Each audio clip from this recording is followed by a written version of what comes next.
Frères et sœurs de l'émission La manne du ciel. La manne jaillit toujours abondamment du ciel. Et nous donne la vie de notre Seigneur Jésus-Christ. Car dans cette parole, la parole de Dieu est la vie. Et la vie est la lumière des hommes. Nous avons donc besoin tout le temps de la parole de Dieu pour savoir pourquoi nous, âmes vivantes, qui sont invisibles, il nous a amenés sur la terre et nous a soufflé dans la poussière de la terre pour que nous soyons visibles. Et visibles, il veut qu'on fasse quelque chose sur la terre. Cette émission est présentée par le serviteur Jules Komla Soussou de l'église missionnaire Philadelphie Christ à Lomé. Et nous sommes tellement heureux de partager ces moments de joie avec vous, mes frères et mes sœurs, afin que vous sachiez que Dieu de gloire nous aime tant qu'il a donné son propre Fils, Jésus-Christ, afin que quiconque croit en lui ne périsse point, mais qu'il ait la vie éternelle. Et donc, c'est pour la vie éternelle qu'il a donné son propre Fils, de venir se sacrifier pour nous sur la terre et nous ramener au ciel. Et il veut se sacrifier sur le territoire des Cananéens, des Hétiens, afin de nous racheter de la malédiction de la loi. Car il est écrit, maudit est quiconque est pendu au bois. Et donc, la malédiction que Noé a prononcée sur Canaan, qui ne lui a rien fait, à la place de Cham, son père, n'a jamais plu à Dieu. Et Dieu ne s'est jamais appelé, n'a jamais dit nulle part dans toute la Bible qu'il est le Dieu de Noé. Quand bien Noé est notre grand-père, sur la terre où nous sommes aujourd'hui, c'est Noé notre grand-père, à nous tous. Qu'on soit blanc, qu'on soit noir, chinois, tout n'importe quoi, amérindien, tout, c'est Noé qui est notre père à nous tous. Et donc, normalement, on doit parler du Dieu de Noé. Non, on ne parle pas du Dieu de Noé, mais on parle du Dieu d'Abraham, du Dieu d'Isaac et du Dieu de Jacob. Et les trois ont été enterrés dans la caverne de Macpéla que Abraham a acheté des fils de Héth qui sont les fils de Canaan. Et c'est très important. Les fils de Héth. Héth est le deuxième fils de Canaan. Genèse 10, verset 15. Et c'est très important. Et il faut comprendre que Canaan lui-même est le premier fils de Cham, qui a un autre fils également qui s'appelle Put, également un autre qui s'appelle Mitra, et le premier qui s'appelle, et le dernier qui s'appelle Cush. Genèse 10, verset 6. Et donc à partir de là, nous devons comprendre que le Dieu de gloire, qui est le Dieu d'Abraham, le Dieu d'Isaac et le Dieu de Canaan, a voulu faire quelque chose dans le territoire de Canaan, c'est-à-dire sortir Canaan de la malédiction que Noé avait prononcée sur lui.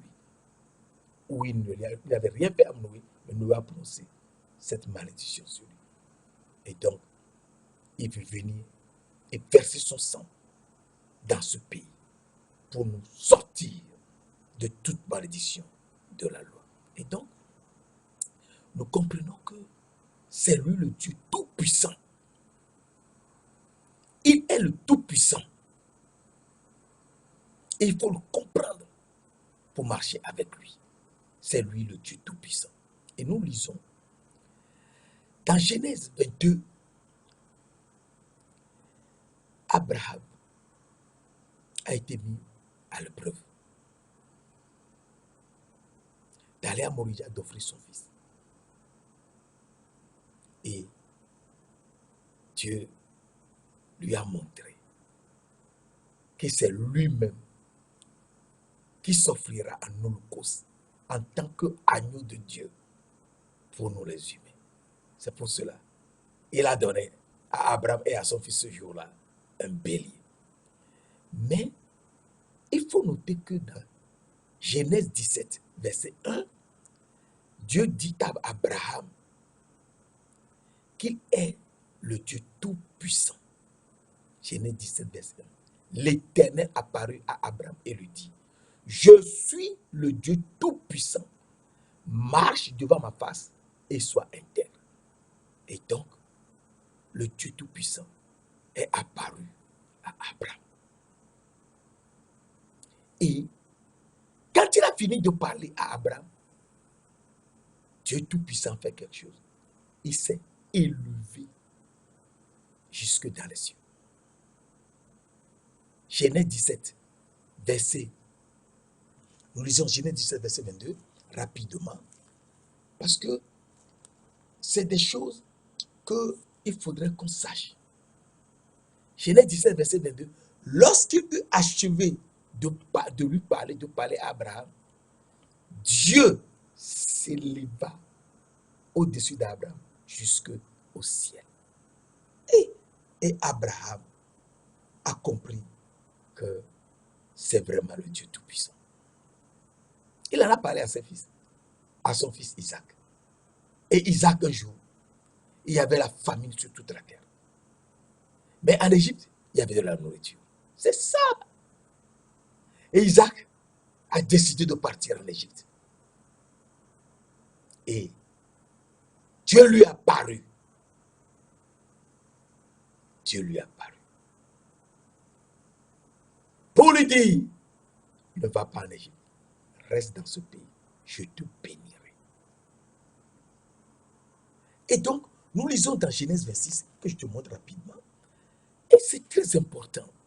Genèse 26. Il y eut une famine dans le pays. Outre la première famine qui eut lieu du temps d'Abraham, et Isaac alla vers Abimelech, roi des Philistins, à Guérar. L'Éternel lui apparut et dit, ne descends pas en Égypte. Demeure dans le pays que je te dirai. De ne pas descendre en Égypte. Il y a la famine, mais de ne pas descendre. Séjourne dans ce pays, je serai avec toi. Je te bénirai, car je donnerai toutes ces contrées à toi et à ta postérité. Et je tiendrai le serment que j'ai fait à ton père Abraham. Et dans le verset 6, la parole de Dieu nous dit, et Isaac resta à Guérar. Isaac resta à Guérar parce qu'il a vu quelque chose. Oui, Isaac a vu le Dieu qui lui est apparu s'élever et repartir au ciel. Isaac a su que c'est le Dieu Tout-Puissant. Et alors, Dieu l'a béni. Et Isaac est devenu très riche. Je te lis cela, verset 12, 13, Genèse 26, verset 12, 13. Isaac sema dans ce pays et il recueillit cette année-là le centuple, car l'Éternel le bénit. L'Éternel le bénit. Car l'Éternel le bénit. Et cet homme devint fort riche. Il alla s'enrichissant de plus en plus jusqu'à devenir fort riche. Jusqu'à devenir fort riche. Donc le Seigneur Dieu de gloire, c'est lui qui fait qu'on devienne riche au centuple. Est-ce que tu sais ça? C'est très important. Et il, il, il apparut et Isaac a su que c'est le Dieu Tout-Puissant. Dans Genèse 28, verset 3, je lis rapidement, que le Dieu Tout-Puissant te bénisse. Oui, Isaac a dit à son fils Jacob que le Dieu Tout-Puissant le bénisse. Lorsque Esaü a voulu le tuer, de partir à Charan. Et donc nous comprenons que c'est le Dieu Tout-Puissant qui bénit au centuple. Et il apparut à Jacob. Et dans Genèse 35, qui est un verset tellement important, Genèse 35, verset 9, Dieu apparut encore à Jacob à son retour de Padan-Aram.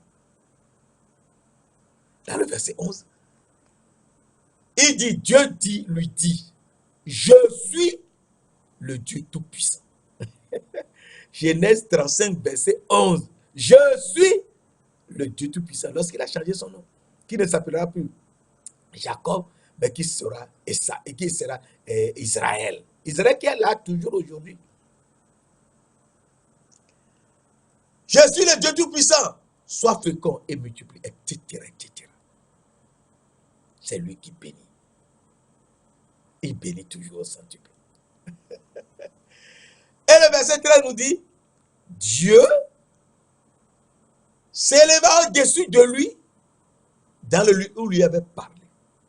Après avoir parlé à Jacob, Dieu s'éleva au-dessus de lui. Jacob aussi a la certitude que c'est le Dieu Tout-Puissant. Et il faut qu'on note que Dieu s'éleva au-dessus des gens. Alors, il est venu chez nous, sur la terre, pour qu'on le connaisse. Et je donne ce passage afin d'enchaîner ce qu'on disait la dernière fois.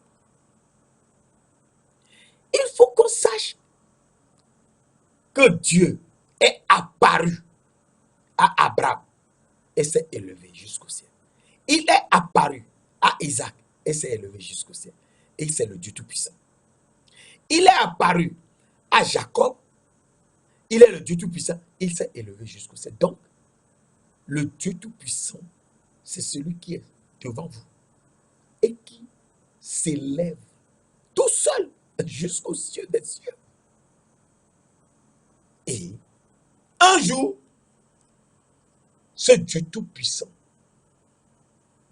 qui est apparu à Abraham et s'est élevé au ciel, qui est apparu à Isaac, qui est le Dieu Tout-Puissant, qui s'est élevé jusqu'au ciel, qui est également apparu à Jacob, qui s'est élevé au ciel et qui est le Dieu Tout-Puissant. Qui est je suis? Eh bien, il est venu jusqu'à nous. Et venu jusqu'à nous, il faut qu'on soit réveillé. Parce que la parole de Dieu, au stade où on est, ça ne peut plus être de l'amusement. C'est très important. Il est venu jusqu'à nous. Et il nous a manifesté sa gloire. C'est lui qui est je suis. Et dans Jean 8, verset 52, 8, il nous dit, Jésus-Christ nous dit, avant que Abraham fût, je suis. Avant que Abraham fût, je suis. C'est tellement important de savoir que c'est lui qui est je suis. Je suis qu'il a manifesté à Moïse en lui disant, mon nom, celui qui s'appelle je suis, m'a envoyé vers vous. Nous le verrons tout à l'heure. Et je suis venu chez nous. Et donc, nous lisons, s'il est venu chez nous, eh bien, il faudrait qu'il s'élève également au ciel. Si c'est lui je suis, c'est-à-dire le Dieu Tout-Puissant, Il faudrait qu'on voit cela. Eh bien, nous lisons dans Acte 1. Nous y reviendrons par la suite, mais je te le montre rapidement, on avance. Dans Acte 1, versets 8 et 9 à 11, Jésus dit, mais vous recevrez une puissance, le Saint-Esprit survenant sur vous, et vous serez mes témoins. Et vous serez mes témoins. On ne reçoit pas le Saint-Esprit en l'air pour faire le malin. Non.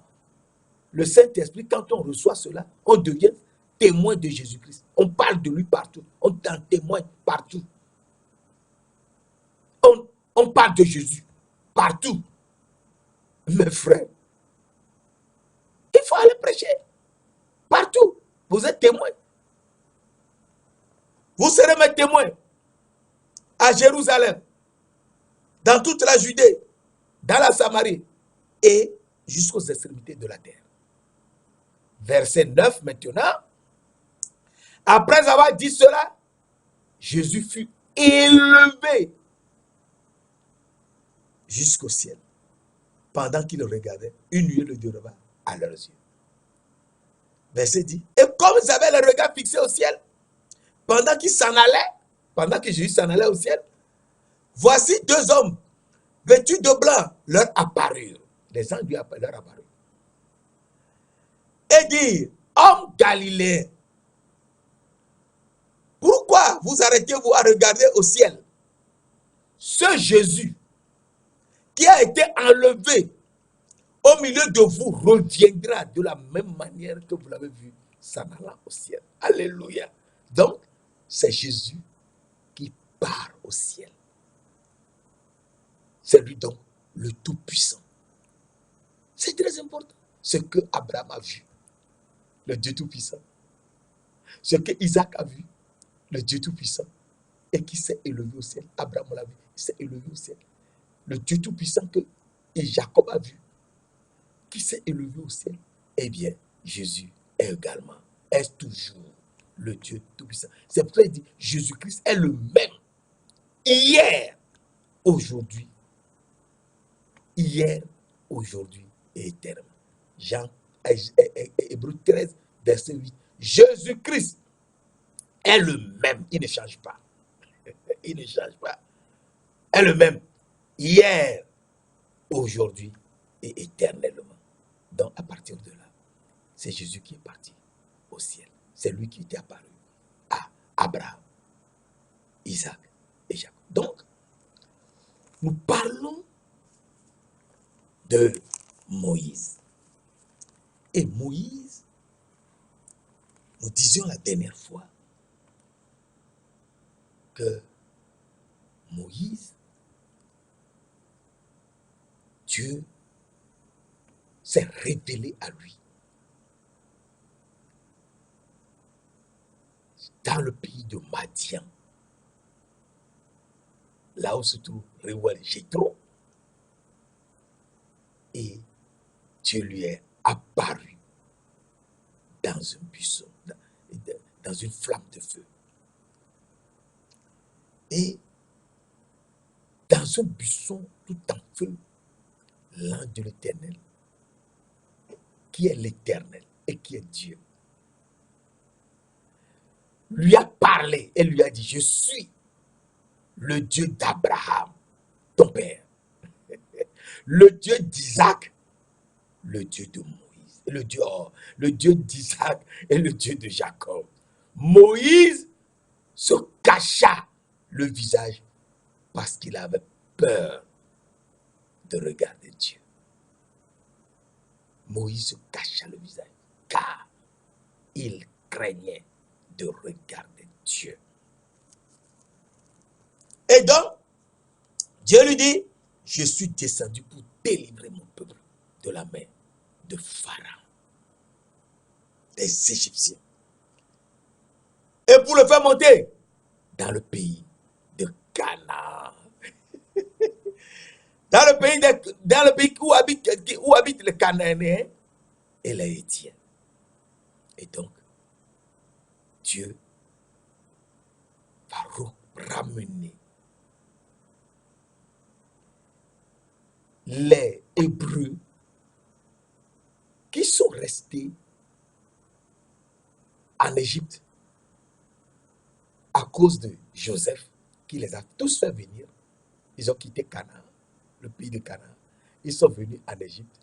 Et comme les Égyptiens veulent leur faire du mal, eh bien, Dieu est intervenu et allez, les veut les faire retourner dans le pays de Canaan. Parce que il veut faire quelque chose dans le pays de Canaan, le pays des Étiens.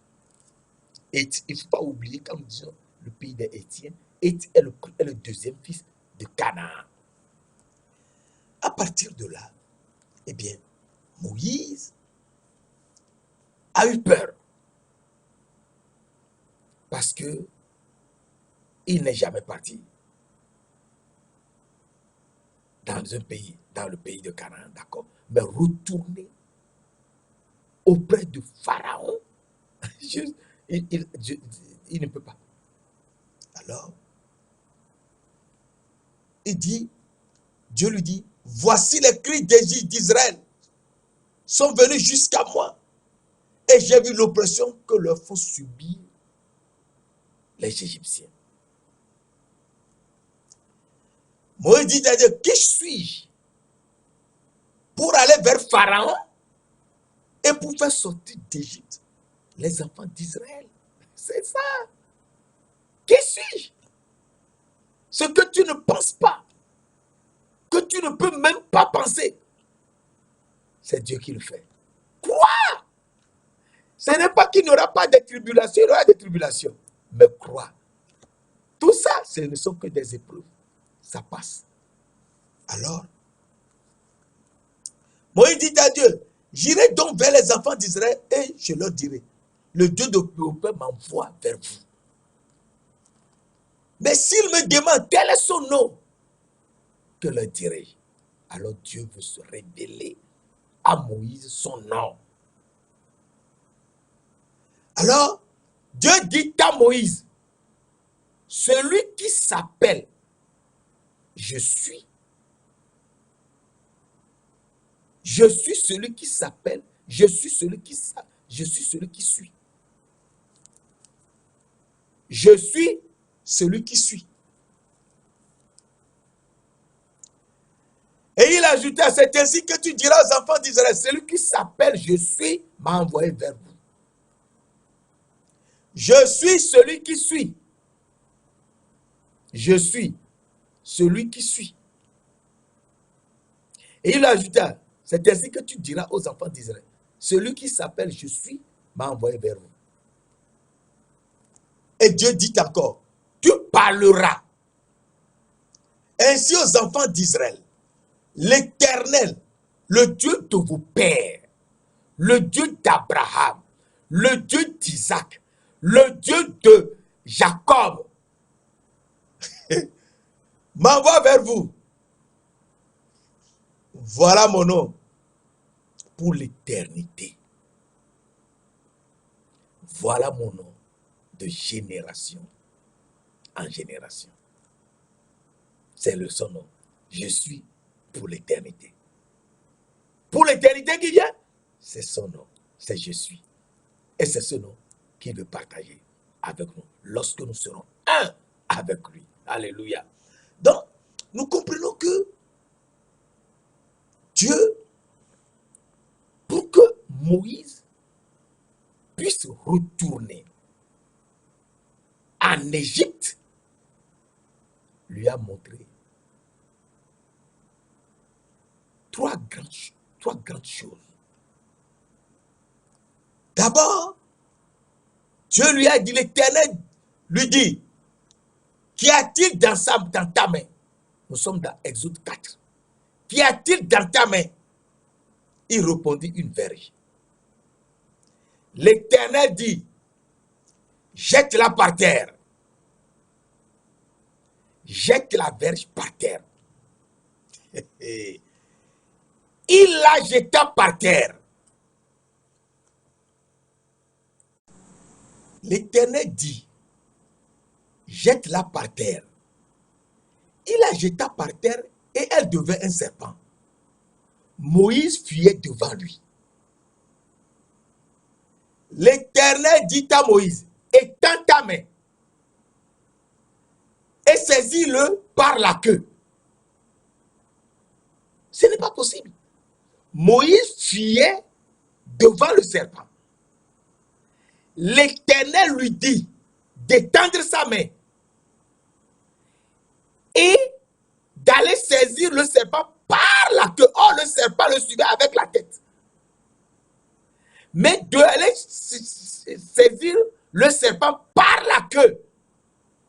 Donc, cela veut dire tout simplement que la parole de l'Éternel doit entrer à Moïse, lui donner de l'assurance, de la foi, pour que Moïse croie en cette parole et s'arrêter, ne plus courir. Oui, bien sûr, nous courons devant le problème de la terre. Il n'y a rien pour nous tourner en rond. Il n'y a rien. Si nous suivons Jésus le Seigneur, rien ne peut nous arriver. Rien sur cette terre. Non. C'est lui qui a créé la terre. Il n'y a rien. Il y aura des épreuves, des tribulations, des persécutions. Il n'y a pas de problème pour ça. Des outrages. Mais nous serons toujours plus vainqueurs. Il ne faut pas oublier, je l'ai dit, le cas de Joseph. Son frère l'a mis dans la citerne. Mais Dieu a envoyé immédiatement des Madianites pour le sauver. Alors, Moïse, la parole de l'Éternel qui est entrée en lui, dans son âme, lui a donné la foi. C'est ça, mes frères, mes sœurs. La parole de Dieu qui nous donne, nous transforme, nous renouvelle et nous devenons une autre création. Les choses anciennes passent et nous devenons de nouvelles créations. Oh, alléluia. Moïse s'arrêta, se retourna. Le serpent qui le suivait a eu peur. Bien sûr, ce qui te tracasse et que tu cours à gauche, à droite, tu ne sais pas à quel sens tu veux, mais si tu t'arrêtes et que tu pries le Seigneur Dieu de gloire, mon frère, je voudrais te dire ce matin que non, ce qui te poursuit là, va s'arrêter, va fuir loin de toi. Je te dis la vérité. Cela ne veut pas dire que nous n'aurons pas de tribulations. Non, nous aurons des tribulations, mais elles ne peuvent jamais nous surpasser. Jamais. Moïse s'est arrêté, a fait face au serpent. Le serpent fuit, oui. Quand on fait face, le serpent, le diable, il fuit l'un de nous. Le serpent fuit. Moïse s'est baissé. Le serpent fuit, s'est retourné et a envoyé sa queue par derrière. Moïse a pris la queue et le serpent est redevenu une verge dans sa main. C'est ça, Dieu. Une verge dans sa main. Et c'est là que l'Éternel, c'est là, dit l'Éternel, ce que tu feras afin que les Juifs croient que l'Éternel, le Dieu de leur père, est apparu.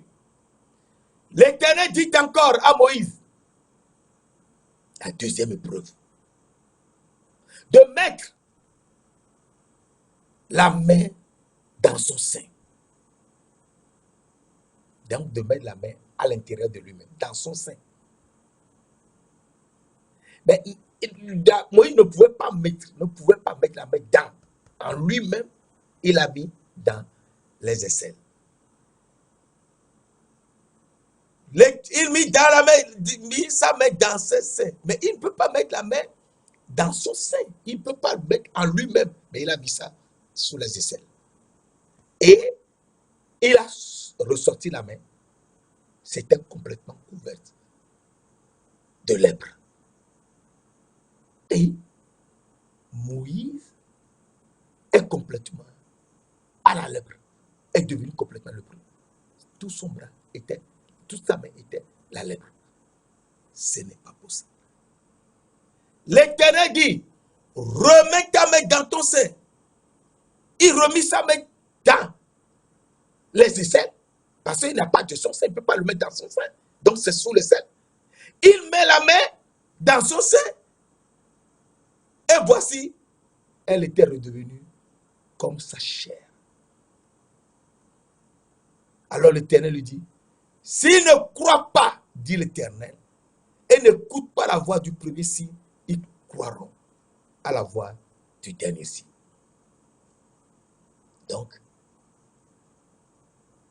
Dieu de gloire, il montre à Moïse que il prendra tout serpent par la main.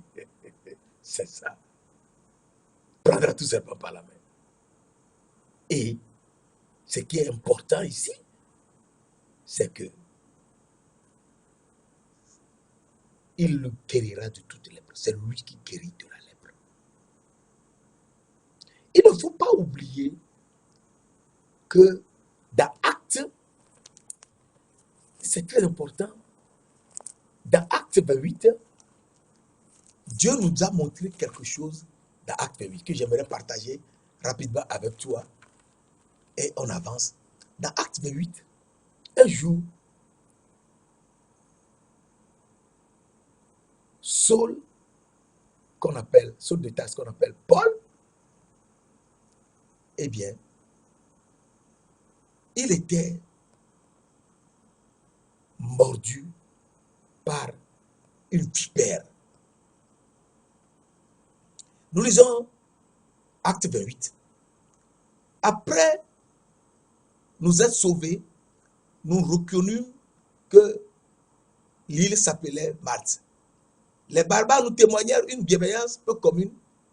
Ils nous recueillirent tous auprès d'eux, etc. Paul ayant ramassé un tas de broussailles et l'ayant mis au feu, une vipère en sortit par le feu de la chair et s'attacha à sa main. Quand les barbares virent l'animal suspendu à sa main, ils dirent les uns aux autres, assurément cet homme est un meurtrier, puisque la justice n'a pas voulu le laisser vivre après qu'il a été sauvé de la mer. Paul secoua l'animal dans le feu et il ne ressentit aucun mal. Alléluia. Il ne ressentit aucun mal. Ces gens s'attendaient à le voir enfler ou tomber mort subitement. Mais après avoir longtemps attendu, voyant qu'il ne lui arrivait aucun mal, il changeait d'avis et dit que c'était un Dieu. Allez, Paul n'est pas un Dieu. Donc, la parole de Dieu nous dit, et c'est très important, dans Marc 16, la parole de Dieu nous dit, et c'est très important, ces aspects de la chose.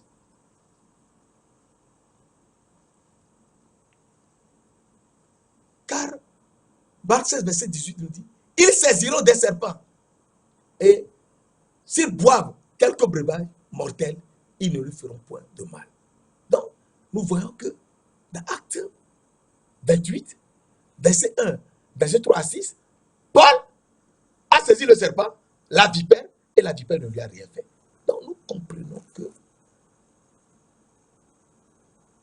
Moïse a pris le serpent par la queue. Ensuite, pour la lèpre, Dieu, c'est Jésus qui a guéri le lépreux qui est venu jusqu'à lui lorsqu'il était descendu du sermon, de la montagne du sermon. Un lépreux est venu à lui et il a guéri en le touchant. Il a dit, je le veux, sois guéri, sois pur. Et le lépreux fut purifié. Et Dieu dit encore à Moïse, Dieu dit encore à Moïse, s'il ne croit pas même à ces deux signes et n'écoute pas ta voix, nous sommes dans Exode 4, verset 9, s'il ne croit pas même à ces deux signes et n'écoute pas ta voix, tu prendras de l'eau du fleuve, le Nil, tu la répandras sur la terre, et l'eau que tu auras prise du fleuve deviendra du sang sur la terre. l'eau deviendra du sang sur la terre. Eh bien, Jésus-Christ a dit aux noces de Cana de prendre de l'eau, de la mettre dans des jarres, dans les 6 jarres. Les gens ont pris de l'eau, et l'ont mise dans les 6 jarres. Et il a dit d'apporter les jarres au sommelier. Et le sommelier ayant goûté l'eau transformée en vin, a dit, mais c'est le bon vin, oui, c'est ça, c'est Jésus, le Dieu de gloire, le Tout-Puissant, celui qui était, qui est et qui vient. Donc, nous voyons que Moïse a décidé donc, après cette épreuve, où Dieu lui a montré sa gloire, eh bien, Moïse a accepté de retourner en Égypte, auprès de Pharaon. Et Moïse, verset 18, Exode 4, verset 18, Moïse s'en alla de retour auprès de Jéthro, son beau-père, lui dit, laisse-moi, je te prie, aller rejoindre mes frères qui sont en Égypte, afin que je voie s'ils sont encore vivants. Jéthro dit à Moïse, va en paix. Verset 19, Moïse, l'Éternel dit à Moïse, Amadia, va, retourne en Égypte, car tous ceux qui en voulaient à ta vie sont morts. Moïse prit sa femme. Nous sommes dans verset 20. Exode 4, verset 20. Moïse prit sa femme, Séphora, et ses fils, Gershon et Eliezer. Les fit monter sur des ânes et retourna dans le pays d'Égypte. Il prit dans sa main la verge de Dieu. Bien. Verset 24. Pendant le voyage, c'est très important, ce lieu, ce niveau où nous sommes maintenant. Pendant le voyage, en un lieu où Moïse passa la nuit, l'Éternel l'attaqua et voulut le faire mourir. Moïse a décidé d'aller en Égypte parce qu'il a vu la puissance de Dieu. Il a mis la main dans son sein, il a senti. Elle était complètement de la lèpre. Il a remis, il a ressorti et la lèpre était guérie. Le Dieu lui a dit de mettre sa verge par terre. La verge devient du serpent. Il a fui. L'Éternel lui a dit de s'arrêter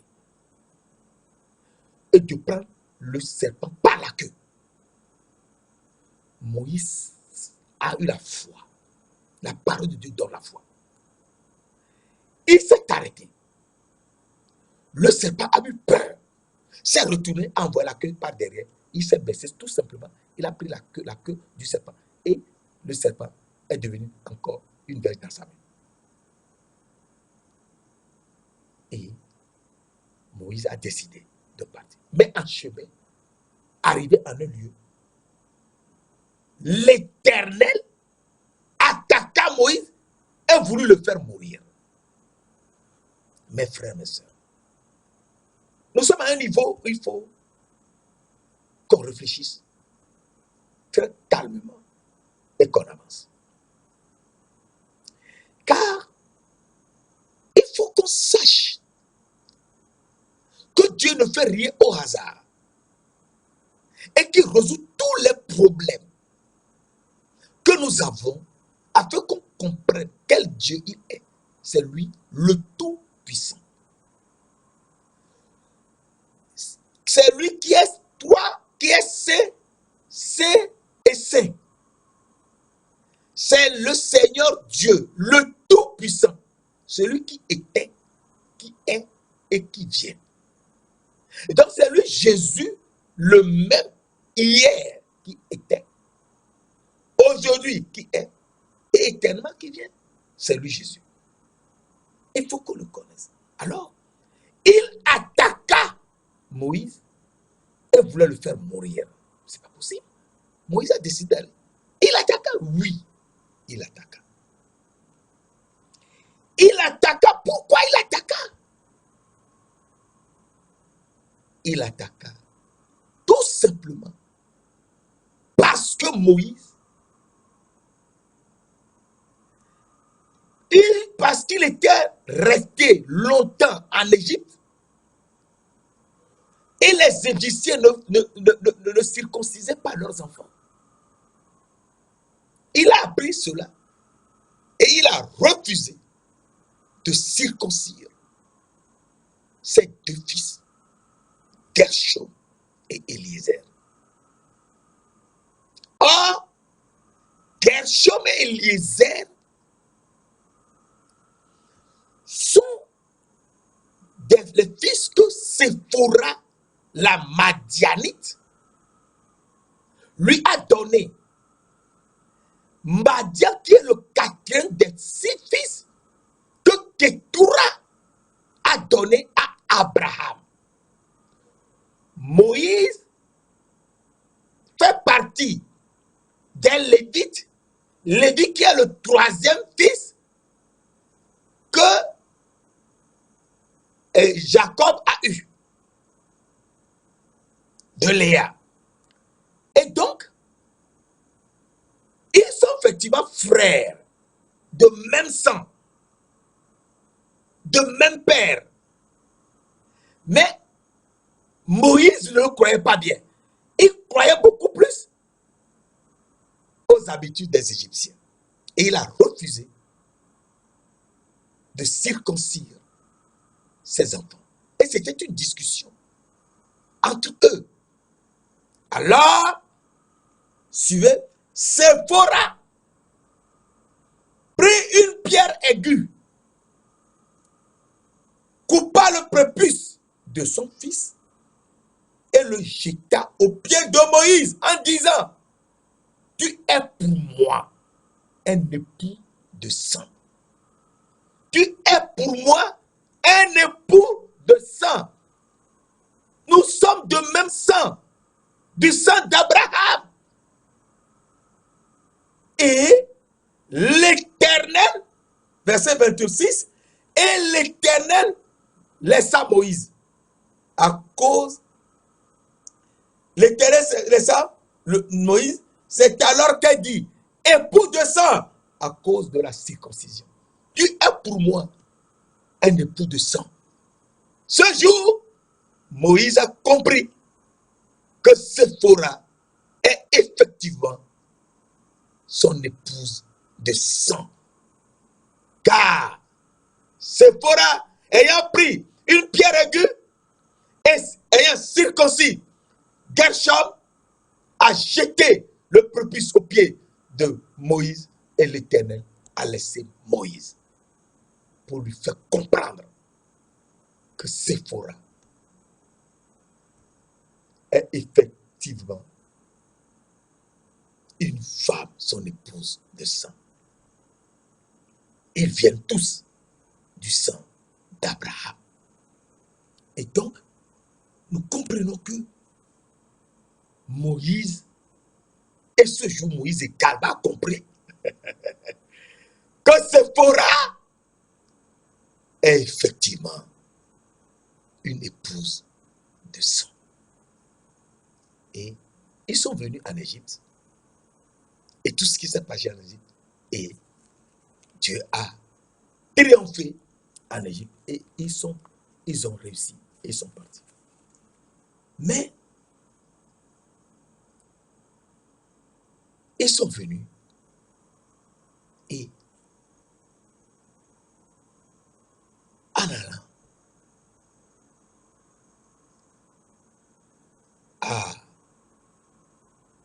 dans le pays de Canaan, la sœur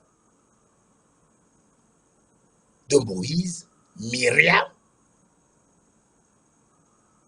et le frère de Moïse, Jéthro, n'ont jamais accepté Séphora.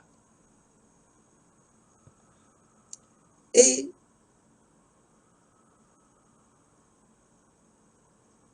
un jour, Ils ont tout fait pour que Séphora retourne chez son père, à Madian, dans le pays d'Orient. Mon frère, ma soeur, est-ce que tu sais cela? Nous allons le voir tout à l'heure. Les Israélites, montés par Myriam et le frère de Moïse, Aaron, ont chassé Séphora et ses deux enfants que non, ils ne sont pas leurs frères, qui ne sont pas des Israélites, qui ne sont pas descendants d'Abraham. Et ils ont chassé. Alors nous lisons dans Exode 18, Exode 18. Et que nous allons lire versets 1 à 12 et nous enchaînerons la prochaine fois. Parce que c'est un aspect très important. Jéthro, sacrificateur de Madian, beau-père de Moïse, a pris tout ce que Dieu avait fait en faveur de Moïse et d'Israël, son peuple. Il apprit que l'Éternel avait fait sortir Israël d'Égypte. Jéthro, beau-père de Moïse, prit Séphora. Donc, Séphora est retourné à son père dans le pays de Madian. Jéthro, beau-père de Moïse, prit Séphora, femme de Moïse, qui avait été renvoyée.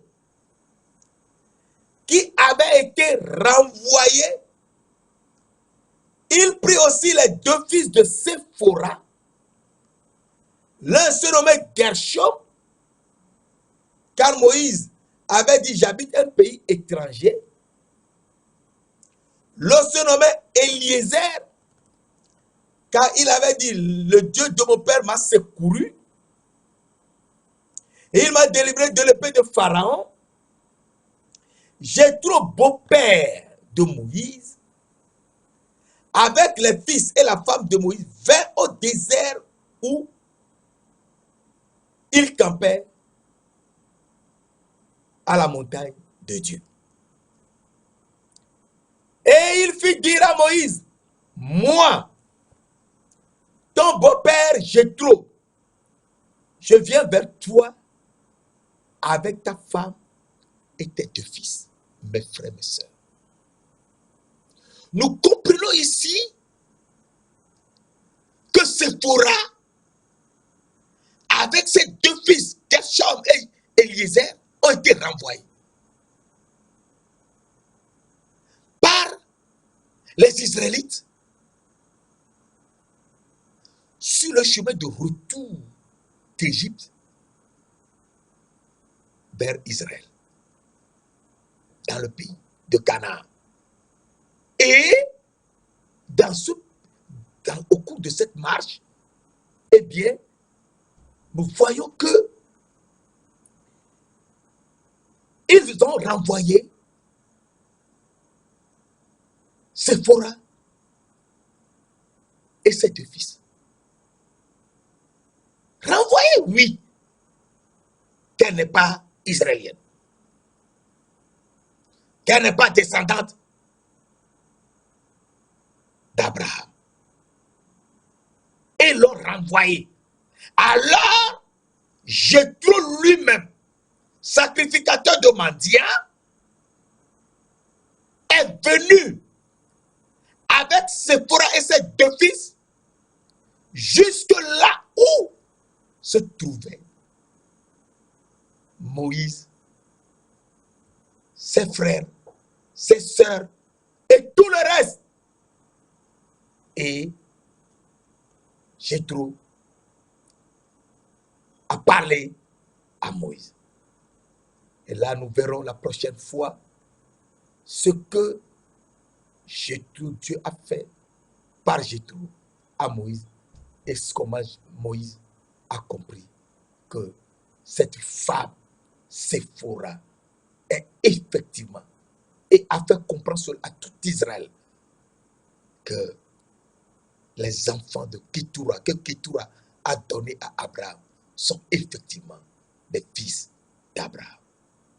Saint-Esprit, Esprit de Dieu Tout-Puissant, Esprit de gloire, c'est toi le Dieu Tout-Puissant, c'est toi le Dieu de gloire, c'est toi.